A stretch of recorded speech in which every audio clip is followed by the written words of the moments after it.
유럽에 해외 파견을 온 어떤 한국 회사의 집에 사람들이 초대되었습니다. 초대받은 이들 중에는 평소에 금술 좋기로 소문난 유럽인 부부도 있습니다. 이 부부는 우연히 동네에서 한국 의사를 만나 예기치 못하게 이 식사에 초대되었는데요. 그녀는 얼마 전부터 간헐적인 두통을 겪고 있었습니다. 예전에도 과로 때문에 이런 증상이 있어 두통약을 복용하면서 버티고 있었는데요. 한국 의사는 증상이 심상치 않다면서 병원에 꼭 가보라고 합니다. 그리고 병원에서 충격적인 사실을 알게 되는데요. 사실을 들은 그녀는 큰 결심을 하고 전혀 예상치 못한 결정을 내립니다. 주변인들은 정말 괜찮겠냐고 묻지만 그녀는 결심을 바꾸지 않습니다. 대체 어떤 일이 있었던 것일까요? 자세히 알아보겠습니다. 안녕하세요. 저는 동남유럽에 위치한 알바니아에 사는 무리케라고 합니다. 저는 남편과 함께 행복한 가정을 꾸리고 있는데요. 저는 제 삶에 그다지 불만은 없지만 단 하나 안타까운 점이 있다면 우리 남편은 지금도 잠을 자다 악몽을 꾸면 화들짝 놀라면서 일어나 제가 있나 확인한다는 것입니다. 남편이 가끔씩 이런 증상에 시달리는 건 바로 저 때문인데요. 그 당시 저와 남편은 아직 20대의 풋풋한 커플이었습니다. 하지만 개인적 상황과 달리 알바니아의 상황은 뒤숭숭하기 짝이 없었습니다. 이 무렵 알바니아는 다단계 금융사기가 절정에 달하던 시절이었습니다. 그 당시 알바니아 내에서 수많은 금융회사가 생겨났고 높은 이자율을 약속하며 사람들에게 투자를 유도하던 시기였죠. 하지만 결말은 투자자들의 대규모 손실과 파산, 고주였죠. 피해자들은 돈을 돌려달라고 아우성이었고 심지어 무기까지 드는 것을 불사해서라도 저축한 돈을 찾고자 했습니다. 미쳐버린 사람들 때문에 거리 곳곳에 위험이 도사리고 있었음에도 불구하고 치안은 제대로 유지되지 않았죠. 그 당시 알바니아는 경제적, 정치적으로 매우 불안정한 상황이었거든요. 대규모 가격 시위 덕분에 무고한 시민들이 피해를 입었고 저도 예외는 아니었습니다. 그 당시 다친 저는 정신이 없었습니다. 확실히 알 수 있는 건 잘못하면 제가 목숨을 잃을 수도 있겠다는 것이었죠. 어마어마한 고통과 함께 죽음에 대한 두려움이 몰려왔습니다. 울면서 저를 병원으로 데리고 온 남편은 제발 살아만 달라고 우는 목소리로 말하고 있었습니다. 주변에는 저뿐만 아니라 많은 환자가 있었고 웅성거리는 소리와 함께 환자를 보고 슬퍼하는 가족들의 곡소리가 들리기도 했습니다.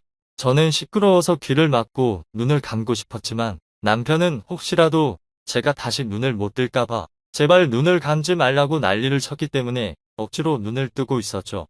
그 뒤 의사가 저에게 뭐라 말하면서 처치해주긴 했는데 그때 정신이 너무 어질어질한 상태라 어떻게 치료된 건지 기억도 잘 안 납니다. 다행히 처치가 잘 됐는지 저는 무사하게 목숨을 건졌죠. 저는 목숨을 살려주신 하나님께 감사의 기도를 드렸지만 남편은 그로부터 수많은 시간이 흘렀는데도 당사자인 저보다도 그때 기억에 힘들어했습니다. 남편과 함께 장을 보고 돌아오는 퇴근길, 우리 동네에 살고 있는 한인 의사와 마주쳐 서로 인사를 나눴습니다. 이 한인 의사는 한국과 알바니아 정부가 만든 의료협력 프로그램을 통해 파견을 오신 의사 선생님이었습니다. 수도 티라나에서 빈민지역인 요르단 미샤의 환자들까지 돌보고 있는 아주 훌륭한 분이었죠. 이분과의 인연은 파견을 온 선생님께서 동네 지리를 몰라 헤매고 있을 때 장을 보고 오던 저희 부부가 그분이 길 찾는 것을 도와드리면서부터 시작됐습니다. 한 번은 고열로 아픈 딸 때문에 한밤중에 찾아가는 무례를 범한 적이 있었는데요. 알바니아는 유럽 내에서 빈곤한 나라로 손꼽히고 있으며 의료시설이 상대적으로 낙후되어 있습니다. 의료 인력과 병원이 부족하다 보니 응급실이 항상 꽉 차 있을 때도 많았죠.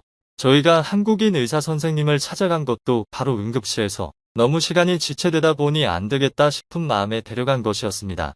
의사 선생님은 졸린 눈을 비비고 일어나 새벽까지 저희 아이를 봐주고 또 병원으로 출근해 너무 죄송했습니다. 그렇게 고마우신 선생님과 이야기를 나누고 있던 도중 선생님은 곧 한인들과 저녁 식사를 할 예정인데 한 가족이 일이 생겨 못 오게 되었다면서 혹시 올 생각 있냐고 물어보셨습니다.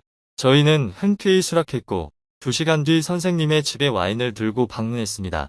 알바니아에서 한국인은 흔하게 보기 어려워 이렇게 많은 한국인을 한자리에서 만난 건 처음이라 참 신기했습니다. 아마 재외국민들끼리의 모임인 듯 했습니다.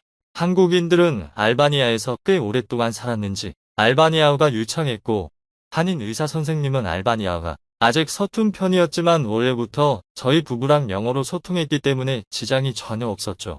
하지만 이런 즐거운 시간에도 최근 저를 괴롭히고 있는 통증은 저를 가만두지 않았습니다.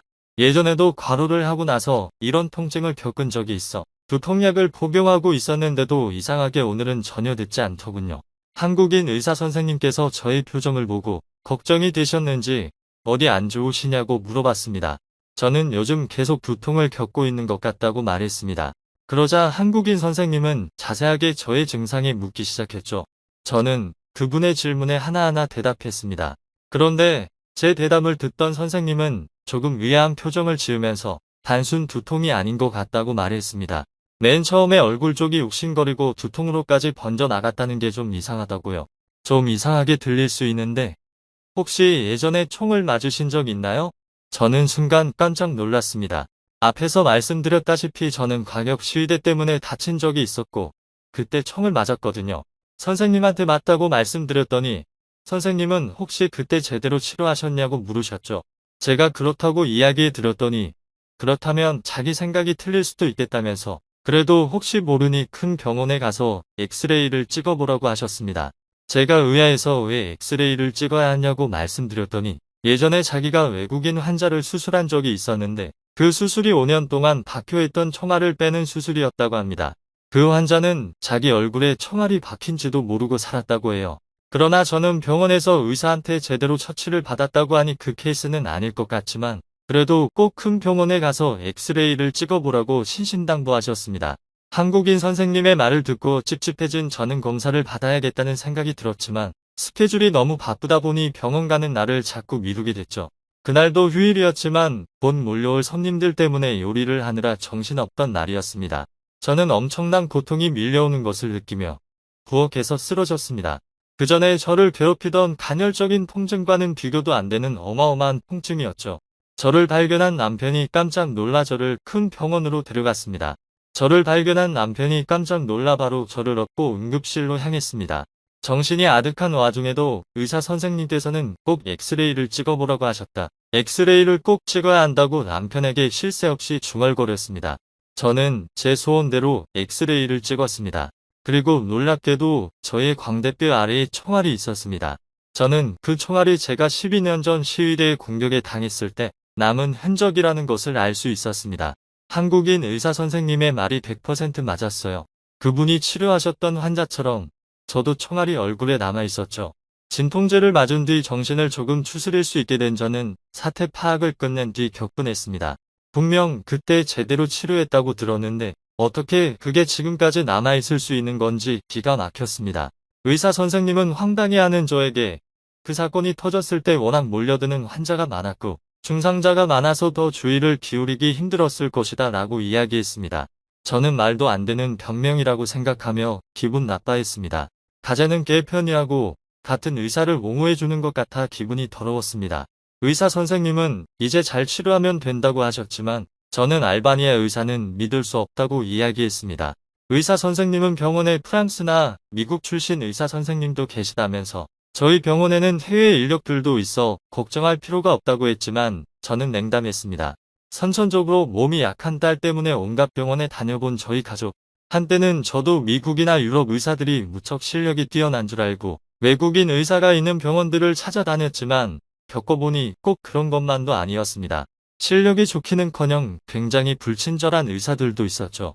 저는 이 병원에서 치료를 받고 싶지 않다면서 한국인 의사한테 갈 것이라고 이야기했습니다.